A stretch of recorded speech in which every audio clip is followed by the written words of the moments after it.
बिस्मिल्लाहिर्रहमानिर्रहीम। आज हम सेब के बारे में डिस्कस करेंगे, जिसका बोटेनिकल नेम मैलस डोमेस्टिका है। वाइडली कंज्यूम किया जाता है ये फ्रूट, और ये फैमिली रोसेसी से बिलोंग करता है। इसके अंदर dietary fibre, vitamin C, potassium, polyphenol, antioxidants मौजूद हैं। ये नेचुरली लो इन फैट्स है, जो प्रोवाइड करता है relatively few calories energy.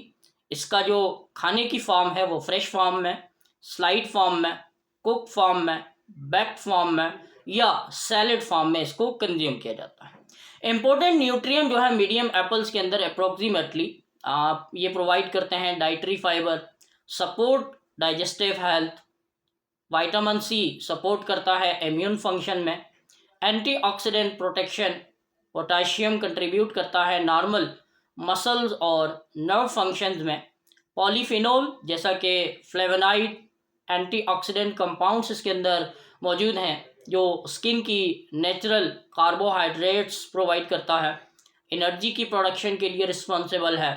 Benefits है जी हार्ट हेल्थ के लिए। एप्पल फाइबर जो है पर्टिकुलरली पेक्टिन्स कंट्रीब्यूट्स करते हैं हेल्दी कोलेस्ट्रॉल प्रोफाइल्स में, और इसमें जो पॉलीफिनोल्स है ये प्रोवाइड करता है एंटीऑक्सीडेंट एक्टिविटी। रेगुलर फूड की जो कंजम्पशन है ये ओवरऑल हेल्दी डाइट में आपको लेनी चाहिए, जो कार्डियोवास्कुलर हेल्थ के लिए जो है बहुत ही इफ़ेक्टिव है। इसके बाद जो है इसका जो कोलेस्ट्रॉल, बैड कोलेस्ट्रॉल होता है, उसके ट्रीटमेंट में इसको यूज़ किया जाता है।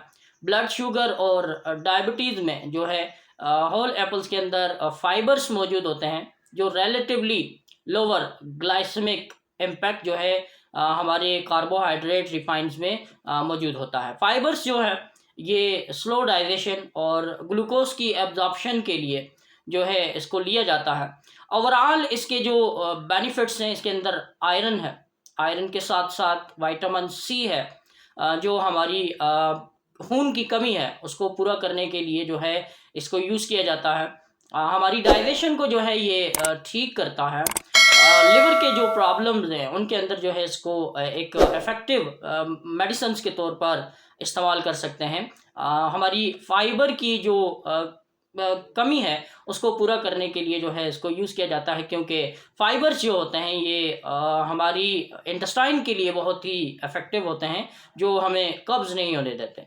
तो मेडिकल के अंदर कब्ज़ जो होती है इसको माना जाता है कि it is the mother of all disease, क्योंकि इससे बहुत सारी आगे डिजीज़ेज़ फैलती हैं, जैसा कि एनल फिशर हो गया, और भी बहुत सारी डिजीज़ेज़, एनल कैंसर हो गया, जो इस वजह से हो सकता है। तो वेट लॉस करने में ये जो है इफ़ेक्टिव हो सकता है। सो एंटीऑक्सीडेंट की प्रॉपर्टीज़ की वजह से इसको कंज्यूम किया जाता है। अगर आप लोगों को हमारे ये लेक्चर पसंद आते हैं तो हमारे चैनल को सब्सक्राइब करें, लाइक करें, दूसरे दोस्तों के साथ शेयर करें। Thanks for watching. जज़ाकल्लाह।